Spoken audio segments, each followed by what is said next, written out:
Hello friends, ओम श्री गणेशाय नमः। जय श्री कृष्ण। आप सभी का स्वागत है आपके अपने यूट्यूब चैनल पर। फ्रेंड्स, आज हम आपको इस वीडियो में बताने जा रहे हैं चैत्र शुक्ल कामदा एकादशी की व्रत कथा के बारे में। फ्रेंड्स, वीडियो शुरू करने से पहले आपसे रिक्वेस्ट है, अगर आप हमारे चैनल पर नए हैं और आपने अभी तक चैनल को सब्सक्राइब नहीं किया है तो प्लीज सब्सक्राइब कीजिएगा चैनल को, साथ ही प्रेस कीजिएगा बेल आइकन को, जिससे नए वीडियो से रिलेटेड नोटिफिकेशन आपको तुरंत प्राप्त हो सके। और वीडियो पसंद आने पर वीडियो को लाइक और शेयर जरूर कीजिएगा ताकि सभी भक्तों को इस वीडियो का लाभ प्राप्त हो सके। और कमेंट बॉक्स में जय श्री कृष्णा जरूर लिखिएगा। हिंदू धर्म में एकादशी व्रत की बड़ी महिमा है।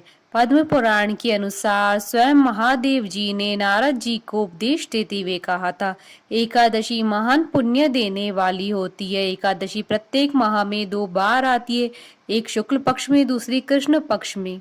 जो भक्त एकादशी का उपवास करते हैं वह एकादशी के उपवास के नियमों का कड़ाई से पालन करते हैं तथा अगले दिन सूर्योदय के बाद ही उपवास का समापन करते हैं। एकादशी व्रत के दौरान सभी प्रकार के अनाज का सेवन वर्जित होता है। जो लोग किसी कारणवश एकादशी व्रत नहीं रखते हैं उन्हें एकादशी के दिन भोजन में चावल का प्रयोग नहीं करना चाहिए तथा झूठ व परनिंदा से बचना चाहिए। जो व्यक्ति एकादशी के दिन विष्णु सहस्त्र नाम का पाठ करता है उस पर भगवान विष्णु जी की विशेष कृपा बनी रहती है। हिंदू संवत्सर की पहली एकादशी एवं चैत्र शुक्ल पक्ष की एकादशी कामदा एकादशी के नाम से जानी जाती है। इस दिन भगवान वासुदेव जी की पूजा आराधना की जाती है। हिंदू धार्मिक शास्त्रों के अनुसार कामदा एकादशी का व्रत करने वालों की सभी मनोकामनाएं पूर्ण हो जाती है। इस व्रत के प्रभाव से व्यक्ति के समस्त पाप नष्ट हो जाते हैं। इस दिन जो भी व्यक्ति श्रद्धा के साथ व्रत रखता है उसकी सभी मनोकामनाएं पूर्ण होती है। इस दिन पवित्र नदियों में स्नान करना शुभ माना जाता है। कामदा एकादशी के दिन कामदा एकादशी की व्रत कथा पढ़ने या सुनने से वाजपेयी यज्ञ का पुण्य प्राप्त होता है। इस एकादशी का उल्लेख विष्णु पुराण में भी किया गया है। इस व्रत को करने से जीवन की सभी समस्याओं का समाधान हो जाता है। सभी मनोकामनाओं को पूर्ण करने के कारण इस एकादशी को फलदा एकादशी के नाम से भी जाना जाता है। फ्रेंड्स, अब आइए आरंभ करें कामदा एकादशी की व्रत कथा। श्री कृष्ण के प्रिय सखा अर्जुन ने कहा, हे कमल नयन, मैं आपको कोटि कोटि नमन करता हूँ। हे जगदीश्वर, मैं आपसे प्रार्थना करता हूँ कि आप कृपा कर चैत्र माह के शुक्ल पक्ष की एकादशी कथा का वर्णन सुनाइए। इस एकादशी का क्या नाम है, इस व्रत को पहले किसने किया और इसके करने से किस फल की प्राप्ति होती है। श्री कृष्ण ने कहा, हे अर्जुन, एक बार यही प्रश्न राजा दिलीप ने गुरु वशिष्ठ से किया था। यह वृतांत मैं तुम्हें सुनाता हूँ। राजा दिलीप ने गुरु वशिष्ठ से पूछा, हे गुरुदेव, चैत्र माह के शुक्ल पक्ष की एकादशी का क्या नाम है, उसमें किस देवता का पूजन होता है तथा उसका क्या विधान है, वह आप कृपा पूर्वक बताइए। मुनि वशिष्ठ ने कहा, हे राजन, चैत्र माह के शुक्ल पक्ष की एकादशी का नाम कामदा एकादशी है।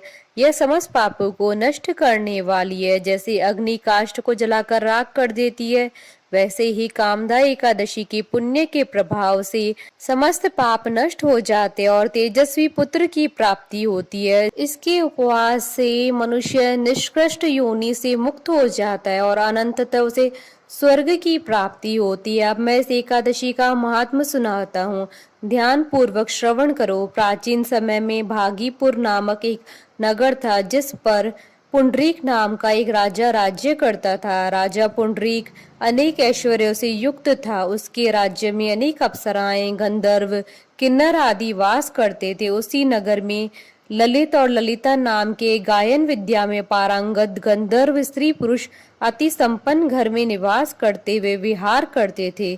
उन दोनों में इतना प्रेम था कि वे अलग हो जाने की कल्पना मात्र से ही व्यतीत हो उठते थे। एक बार राजा पुंडरीक गंधर्वों सहित सभा में विराजमान थे। वहां गंधर्वों के साथ ललित भी गायन कर रहा था। उस समय उसकी प्रियतमा ललिता वहां उपस्थित नहीं थी। गायन करते करते अचानक उसे उसका ख्याल आ गया, जिसके कारण वह अशुद्ध गायन करने लगा। नागराज कर्कोटक ने राजा पुंडरीक से उसकी शिकायत की। इस पर राजा को भयंकर क्रोध आया। उन्होंने क्रोधवश ललित को श्राप दे दिया। अरे नीच, तू मेरे सम्मुख गायन करते हुए भी अपनी स्त्री का स्मरण कर रहा है। इससे तू नरभक्षी दैत्य बनकर अपने कर्म का फल भोग। ललित गंधर्व उसी समय राजा पुंडरीक के श्राप से एक भयंकर दैत्य में बदल गया। उसका मुख विकराल हो गया, उसके नेत्र सूर्य चंद्र के समान प्रदीप्त होने लगे, मुंह से आग की भयंकर ज्वालाएं निकलने लगी। उसकी नाक पर्वत की कंदरा के समान विशाल हो गई और गर्दन पहाड़ के समान दिखाई देने लगी। उसकी भुजाएं 2-2 योजन लंबी हो गई। इस प्रकार उसका शरीर 8 योजन का हो गया। इस तरह वह राक्षस बन जाने पर भी अनेक दुख भोगने लगा। अपने प्रियतम ललित का ऐसा हाल होने पर ललिता अथाह दुख से व्यतीत हो उठी। वह अपने पति के उद्धार के लिए विचार करने लगी कि मैं कहाँ जाऊं और क्या करूं, किस जतन से अपने पति को इस नरक तुल्य कष्ट से मुक्त कराऊं। राक्षस बना ललित घोर वनों में रहते हुए अनेक प्रकार के पाप करने लगा। उसकी स्त्री ललिता भी उसके पीछे पीछे जाती और उसकी हालत देखकर विलाप करने लगती। एक बार वह अपने पति के पीछे पीछे चलते हुए विंध्याचल पर्वत पर पहुंच गई। उस स्थान पर उसने श्रृंगी मुनि का आश्रम देखा। वह शीघ्रता से उस आश्रम में गई और मुनि के सामने पहुंचकर दंडवत प्रणाम कर विनीत भाव से प्रार्थना करने लगी। हे महर्षि, मैं वीरधनवा नामक गंधर्व की पुत्री ललिता हूँ। मेरा पति राजा पुंडरीक के श्राप से एक भयंकर दैत्य बन गया है। उससे मुझे अपार दुख हो रहा है। अपने पति के कष्ट के कारण मैं बहुत दुखी हूँ। हे मुनि श्रेष्ठ, कृपा करके आप उसे राक्षस योनि से मुक्ति का कोई उपाय बताइए। समस्त वृतांत सुनकर मुनि श्रृंगी ने कहा, हे पुत्री, चैत्र माह के शुक्ल पक्ष की एकादशी का नाम कामदा एकादशी है। उसके व्रत करने से प्राणी के सभी मनोरथ शीघ्र ही पूर्ण हो जाते हैं। यदि तू उसके व्रत के पुण्य को अपने पति को देगी तो वह सहज ही राक्षस योनि से मुक्त हो जाएगा और राजा का श्राप शांत हो जाएगा। ऋषि के कहे अनुसार ललिता ने श्रद्धा पूर्वक व्रत किया और द्वादशी के दिन ब्राह्मणों के समक्ष अपने व्रत का फल अपने पति को दे दिया और ईश्वर से प्रार्थना करने लगी, हे प्रभु, मैंने जो भी उपवास किया है उसका फल मेरे पति देव को मिले, जिससे उसकी राक्षस योनि से शीघ्र मुक्ति हो। एकादशी का फल देते ही उसका पति राक्षस योनि से मुक्त हो गया और अपने दिव्य स्वरूप को प्राप्त हुआ। वह अनेक सुंदर वस्त्रों तथा आभूषणों से अलंकृत पहले की भांति ललिता के साथ विहार करने लगा। कामदा एकादशी के प्रभाव से पहले की भांति सुंदर हो गया और मृत्यु के बाद दोनों पुष्पक विमान पर बैठकर विष्णु लोक को गए। हे अर्जुन, इस उपवास को विधान पूर्वक करने से सभी पाप नष्ट हो जाते हैं। इस व्रत के पुण्य से मनुष्य ब्रह्म हत्या आदि के पाप और राक्षस योनि से मुक्त हो जाता है। संसार में इससे उत्तम कोई दूसरा व्रत नहीं है। इसकी कथा व महात्म्य की श्रवण व पठन से अनंतता फलों की प्राप्ति होती है।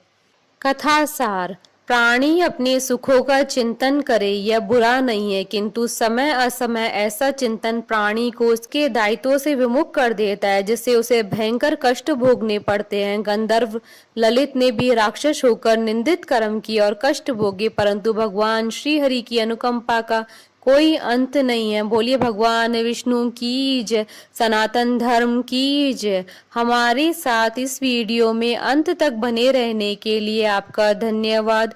ओम श्री गणेशाय नमः। जय श्री कृष्ण।